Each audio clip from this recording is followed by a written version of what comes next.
Hello everyone, I am Sunny, your physics teacher. Welcome back to my YouTube channel. Dynamics of circular motion का आज का हमारा last lecture होगा और कुछ बचे हुए टॉपिक्स जैसे बेंडिंग ऑफ साइक्लिस्ट और बैंकिंग ऑफ रोड्स वो हम रोटेशनल मैकेनिक्स में पढ़ेंगे, क्योंकि इसके लिए हमें रोटेशनल इक्विलिब्रियम का पता होना बहुत जरूरी है और वो हमें रोटेशनल मैकेनिक्स में पता चलेगा कि रोटेशनल इक्विलिब्रियम क्या होता है। और एक बचा हुआ टॉपिक है effect of rotation of earth on our apparent weight, वो हम ग्रेविटेशन में पढ़ेंगे। आज के लेक्चर में क्या पढ़ेंगे? Uniform circular motion of a block in rotating rough hemispherical bowl. तो डायनेमिक्स ऑफ सर्कुलर मोशन के आज के लेक्चर में हम क्या पढ़ेंगे? Uniform circular motion of a block in rotating rough hemispherical bowl. तो मान लो ये क्या है? Hemispherical bowl, rough hemispherical bowl, और जो कि इस एक्सिस के about omega constant angular velocity से रोटेट कर रहा है। ठीक है, और मान लो इस रफ हेमिस्फेरिकल बाउल की रेडियस क्या है? Capital R. ठीक है, और ये हेमिस्फेरिकल बाउल रफ है। म्यू क्या है? Coefficient of friction between bowl and block. यहां से एंगल थीटा पे, यहां से एंगल थीटा पे इस रफ हेमिस्फेरिकल बाउल के सरफेस के इस पॉइंट पे मान लो एक पिंजरा है, उस पिंजरे में एक चींटी कैद है। ठीक है, उसने क्या किया? चींटी ने बिल्कुल अपने पास ही एम मास का ब्लॉक अपने पास बिल्कुल आराम से रख दिया। ठीक है, और चींटी ने ये पाया कि एम मास का ब्लॉक एट रेस्ट रहेगा विद रिस्पेक्ट टू दिस चींटी। ठीक है, या मतलब मैं ये बोलूं कि एम मास ब्लॉक और रफ हेमिस्फेरिकल बाउल के बीच में स्टैटिक फ्रिक्शन आएगा, ये भी सही है। या मैं ये भी बोल सकता हूं कि ये एम मास का block uniform circular motion perform करेगा ओमेगा कांस्टेंट एंगुलर वेलोसिटी से with respect to this ground frame observer. कितनी रेडियस का? कितनी रेडियस का? R, R cos theta radius का, क्योंकि ये आर है तो ये भी आर हो जाएगा और ये एंगल थीटा है। तो इस ब्लॉक के यूनिफॉर्म सर्कुलर मोशन की जो रेडियस आएगी वो क्या होगी? R cos theta. तो ये हमारा एम मास का ब्लॉक मानो यूनिफॉर्म सर्कुलर मोशन परफॉर्म करेगा with respect to this ground observer, और ये क्या हो जाएगा? Centre of the circle. ठीक है, जो कि इस एक्सिस के ही एक पॉइंट पे लाई करेगा। तो इस चींटी ने ऐसा पाया कि एम मास का ब्लॉक एट रेस्ट रहेगा विद रिस्पेक्ट टू चींटी, या मैं ये भी बोल सकता हूं एम मास ब्लॉक और जो ये पॉइंट है हेमिस्फेरिकल बाउल के सरफेस पे, जो पॉइंट है जहां पे एम मास का ब्लॉक चींटी के द्वारा रखा गया है, तो एम मास के ब्लॉक और इस पॉइंट के बीच में स्टैटिक फ्रिक्शन आए, या एम मास के ब्लॉक और रफ बाउल के बीच में कोई स्लिपिंग ना हो, तभी तो ये एम मास का ब्लॉक एट रेस्ट होगा विद रिस्पेक्ट टू चींटी। इस चींटी को एम मास का ब्लॉक इस हेमिस्फेरिकल बाउल के उसी पॉइंट पे नजर आएगा, मतलब एट रेस्ट नजर आएगा। या मैं ये बोलूं with respect to ground frame observer, m mass का block uniform circular motion perform करेगा ओमेगा कांस्टेंट एंगुलर वेलोसिटी से, कितनी रेडियस का? आर कोस थीटा रेडियस का। ऐसा होने के लिए क्या होना जरूरी है? मतलब जो ये कांस्टेंट एंगुलर वेलोसिटी है ना ओमेगा, इस रफ हेमिस्फेरिकल बाउल की, इसकी रेंज बताओ, क्या रेंज होनी चाहिए? ओमेगा की रेंज फाइंड आउट करो। ठीक है, कि constant angular velocity of rough hemispherical bowl किस रेंज में होनी चाहिए कि एम मास का ब्लॉक एट रेस्ट रहे with respect to GT at angle theta पे, जब ये चीटी एम मास के ब्लॉक को हेमिस्फेरिकल बाउल के सरफेस के इस पॉइंट पे रखे। या मैं ऐसे बोलूं इस ब्लॉक और बाउल के बीच में कोई स्लीपिंग ना हो, या मैं ऐसा बोलूं ब्लॉक और बाउल के बीच में स्टैटिक फ्रिक्शन आए, या मैं ऐसा बोलूं ये block are cos theta radius का यूनिफॉर्म सर्कुलर मोशन परफॉर्म करे ओमेगा ही कांस्टेंट एंगुलर वेलोसिटी से with respect to this ground frame observer. ऐसा होने के लिए जो एंगुलर वेलोसिटी है ना इसकी, इस हेमिस्फेरिकल बाउल की, उसकी रेंज क्या होनी चाहिए ये फाइंड आउट करना है। ठीक है, तो मैं यहां पे क्या करूंगा,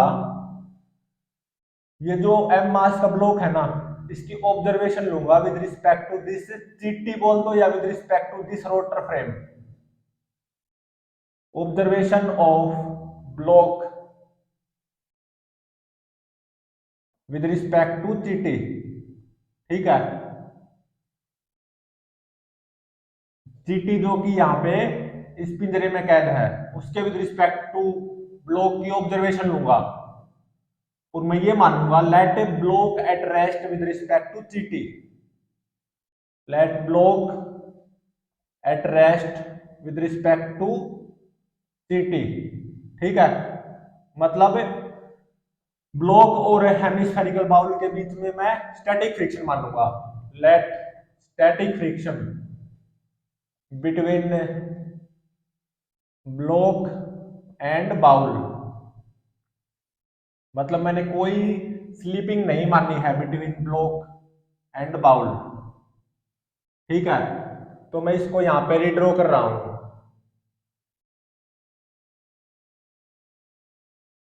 ये मेरा क्या है, हेमिस्फेरिकल बाउल है जो कि इस एक्सिस के about omega constant angular velocity से रोटेट कर रहा है और आर क्या है, रेडियस ऑफ बाउल। ठीक है, म्यू क्या है, coefficient of friction between this block and a bowl. Bowl यहां पे रफ है, हुआ क्या, एट एन एंगल थीटा इस जीटी ने एम मास के ब्लॉक को बाउल के सरफेस के इस पॉइंट पे रख दिया। ठीक है, तो इस एम मास ब्लॉक का एफपीडी बनाओ with respect to this GT, क्योंकि मैं इस ब्लॉक की ऑब्जर्वेशन ले रहा हूं with respect to this GT. ठीक है, तो एक तो एम जी फोर्स आएगा, ठीक है, और एक N1 नॉर्मल रिएक्शन आएगा बाय बाउल, और एक सेंट्रीफ्यूगल फोर्स लगाना अनिवार्य है। वो कितना आएगा, ये देखो आर क्या है, रेडियस ऑफ बाउल, तो ये कितना आ जाएगी, आर कोस थीटा, क्योंकि ये एंगल थीटा होगा और ये आर है तो ये क्या आ जाएगी, आर कोस थीटा।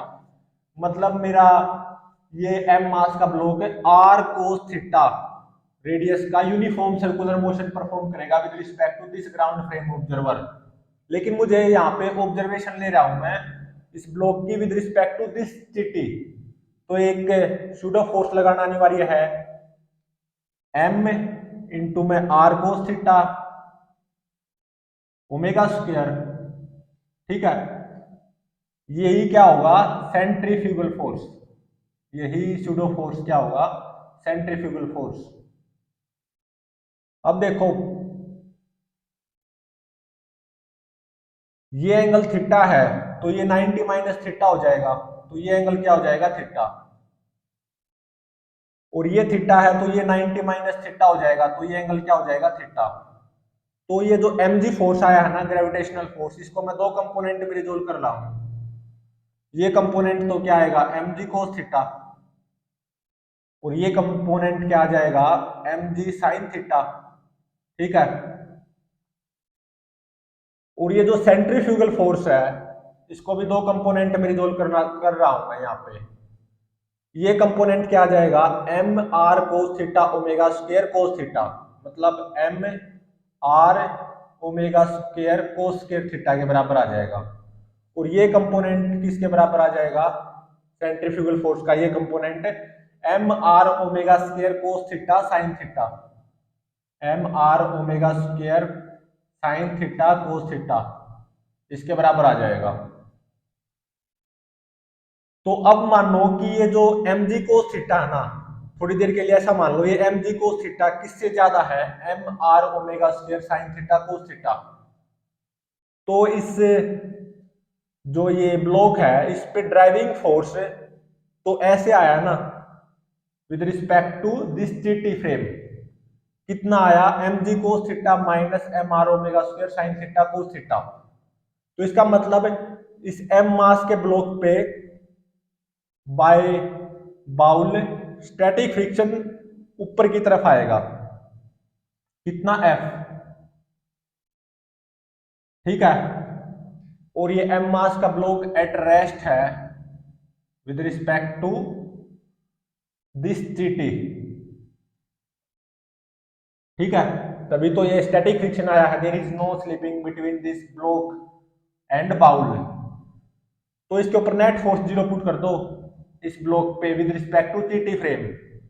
तो N1 तो किसके बराबर आ जाएगा, m g sine theta plus r omega square cos theta. N1 तो किसके बराबर आ गया, m g sine theta plus m r omega square cos square theta, ठीक है। और इस डायरेक्शन में भी नेट फोर्स जीरो होना चाहिए, क्योंकि कंप्लीट नेट फोर्स जीरो होना चाहिए ना इस ब्लॉक पे with respect to this T. N1 तो m g sine theta plus m r omega square cos square theta के बराबर आ गया। तो small f static friction plus m r omega square sine theta cos theta, ये किसके बराबर आ जाएगा, एम जी कोस थीटा के बराबर, ठीक है। ये सेकंड इक्वेशन होगी और ये फर्स्ट। फ्रॉम इक्वेशन सेकंड मैं स्टैटिक फ्रिक्शन की वैल्यू फाइंड आउट कर सकता हूं, कितनी आएगी, m g cos theta minus m r omega square sine theta cos theta, इतनी आएगी। ये क्या है, स्टैटिक फ्रिक्शन आ गया बिटवीन ब्लॉक एंड बाउल। अगर ये स्टैटिक फ्रिक्शन है तो इसको स्टैटिक फ्रिक्शन की रेंज में भी होना चाहिए, मतलब m g cos theta minus m r omega square sine theta cos theta should be less than और इक्वल टू लिमिटिंग फ्रिक्शन, मतलब म्यू इनटू में normal reaction m g sine theta plus m r omega square cos square theta. तो इस inequality को solve करते हुए हमें क्या मिलेगा,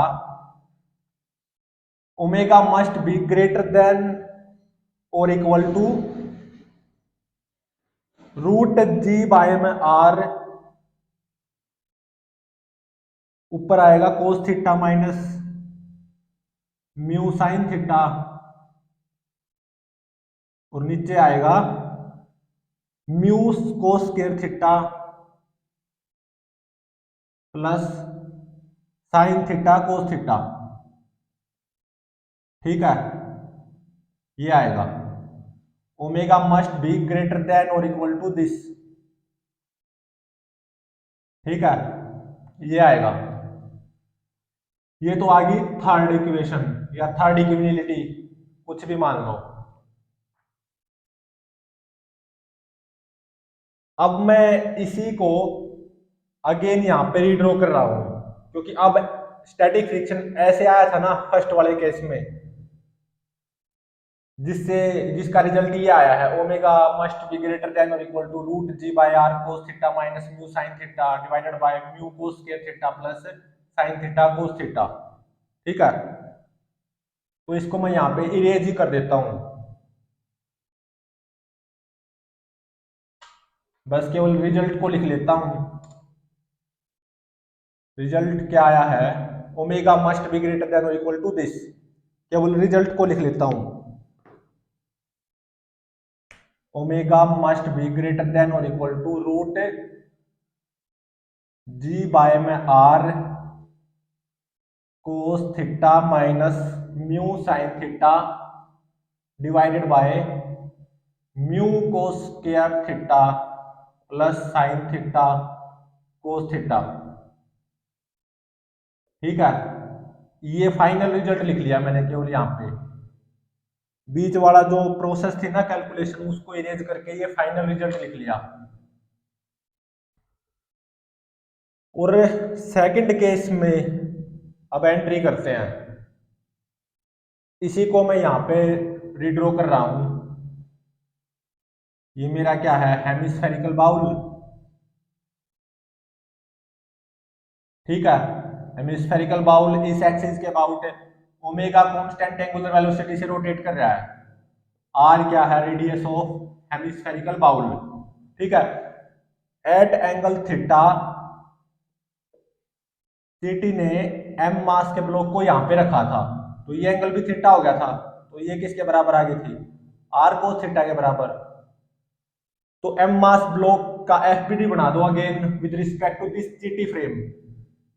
एक तो एम जी फोर्स आएगा और एक एन वन नॉर्मल रिएक्शन आएगा बाय दिस बाउल, और एक सेंट्रीफ्यूगल फोर्स लगाना अनिवार्य है।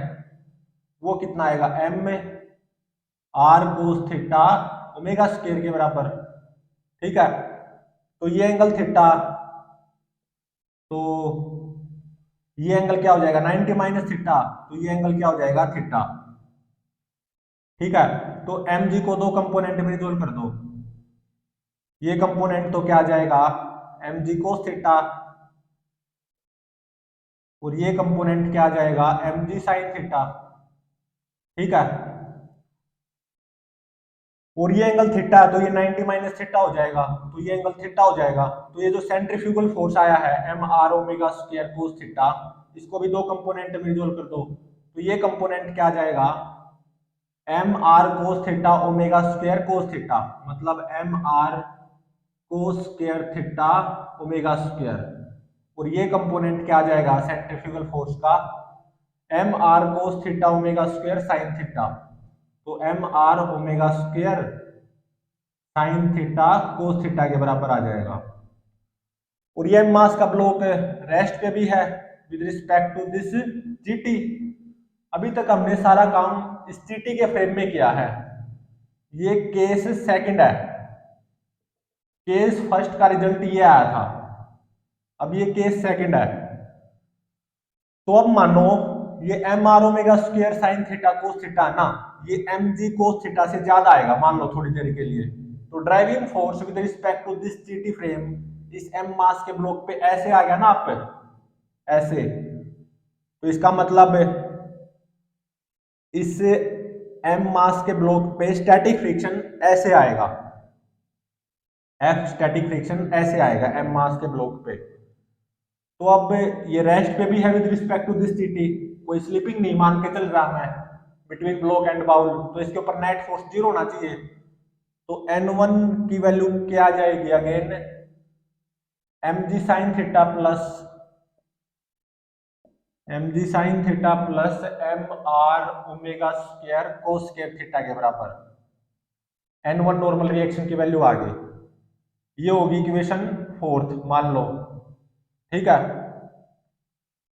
और अब देखो ऐसे भी नेट फोर्स जीरो होना चाहिए, मतलब small f static friction plus m g cos theta, ये किसके बराबर आना चाहिए, m r omega square sine theta cos theta के बराबर, m r omega square sine theta cos theta के बराबर।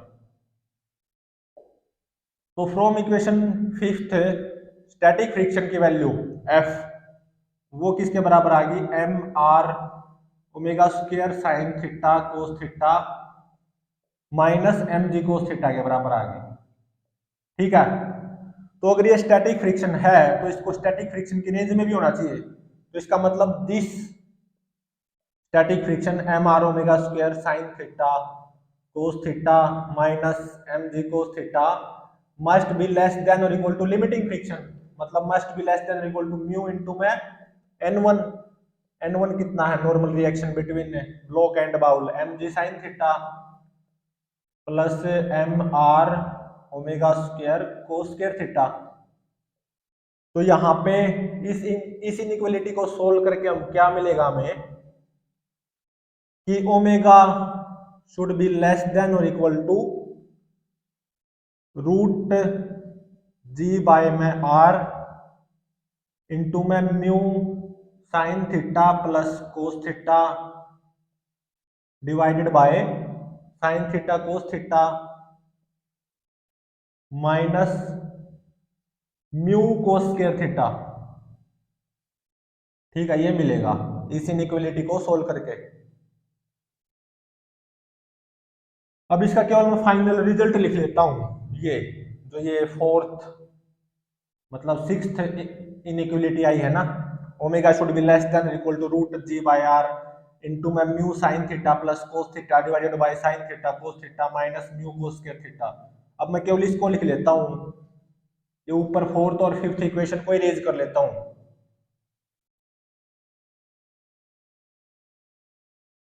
तो omega should be less than और equal to root g by में आर इंटू में mu sine theta plus cos theta divided by sine theta cos theta minus mu cos square theta. ये आ गया, ये आ गई सिक्स्थ। तो एक तो मेरा रिजल्ट ये थर्ड वाला था और एक ये सिक्स्थ वाला है, तो इनको कंबाइन करके फाइनल रिजल्ट आएगा, मतलब ओमेगा की range, so that this m mass block remains at rest with respect to gt, या there is no slipping between m mass block and bowl, या m मास का block uniform circular motion perform करे r cos theta radius का omega constant angular velocity से। ऐसा होने के लिए एंगुलर वेलोसिटी की रेंज क्या होनी चाहिए, वो आएगी फ्रॉम थर्ड एंड सिक्स्थ को कंबाइन करके। तो ये आ गई omega should be greater than और इक्वल टू दिस, और ये क्या है रूट जी बाय में r cos theta minus mu sine theta divided by mu cos square theta plus sine theta cos theta. ठीक है, mu must be greater than और equal to this but should be less than और equal to this, root g by में are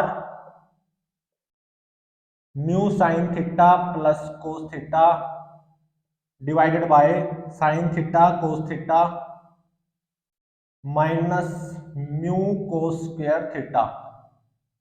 ठीक है,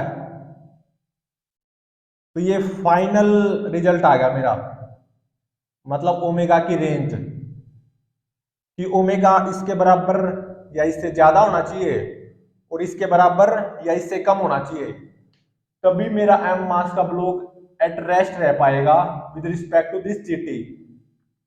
मतलब तभी m mass block और इस बाउल के बीच में स्टैटिक फ्रिक्शन आ पाएगा, मतलब तभी कोई स्लिपिंग नहीं होगी एम मास ब्लॉक और बाउल के बीच में। या जब ये रिजल्ट सेटिस्फाई होगा या ओमेगा इस रेंज में होगा, तभी एम मास का block are cos theta radius का यूनिफॉर्म सर्कुलर मोशन परफॉर्म कर पाएगा with respect to this ground frame observer omega constant angular velocity से। तो अब देखो इसमें एक न्यूमेरिकल है, उसमें क्या गिवन है, coefficient of friction between block and rough bowl, ये म्यू की वैल्यू 0.4 गिवन है, एक्सेलरेशन ड्यू टू ग्रेविटी की value near the surface of earth 10 metre per second square given है, और इस बाउल की radius capital R 1 metre given है। ठीक है, और थीटा कितना गिवन है, ये 37 डिग्री। ठीक है, और 37 डिग्री की राइट एंगल ट्रायंगल भी गिवन है, यहाँ पे 3 होता तो यहाँ पे 4 और यहाँ पे 5। और ये जो हमारा बाउल है इस एक्सिस के bowl omega constant angular velocity से रोटेट कर रहा है, तो ओमेगा की रेंज फाइंड आउट करो so that this block remains at rest with respect to GT. ठीक है, या ब्लॉक और बाउल के बीच में स्टैटिक फ्रिक्शन आए, ऐसा होने के लिए constant angular velocity of bowl about this axis of rotation, उसकी रेंज क्या होनी चाहिए। तो रेंज का फॉर्मूला तो ये है, तो म्यू जी आर और थीटा की वैल्यू यहाँ पे पुट कर दूंगा मैं, यहाँ पे और यहाँ पे, तो एंगुलर वेलोसिटी की रेंज आ जाएगी omega must be greater than और इक्वल टू 2.758 रेडियन पर second but must be less than और इक्वल टू 6.813 रेडियन पर सेकंड। ठीक है, तो ये आंसर हो गया फाइनल, एंगुलर वेलोसिटी की रेंज क्या होने चाहिए, 2.758 के बराबर या उससे ज्यादा और 6.813 रेडियंस पर सेकंड के बराबर या उससे कम। तभी ये मेरा ब्लॉक एट रेस्ट रह पाएगा विद रिस्पेक्ट टू चीटी, या तभी between block and bowl static friction आएगा, या तभी बिटवीन ब्लॉक एंड बाउल कोई स्लिपिंग नहीं होगी, या तभी ये block are cos theta radius का यूनिफॉर्म सर्कुलर मोशन परफॉर्म कर पाएगा with respect to this ground frame observer with constant angular velocity omega.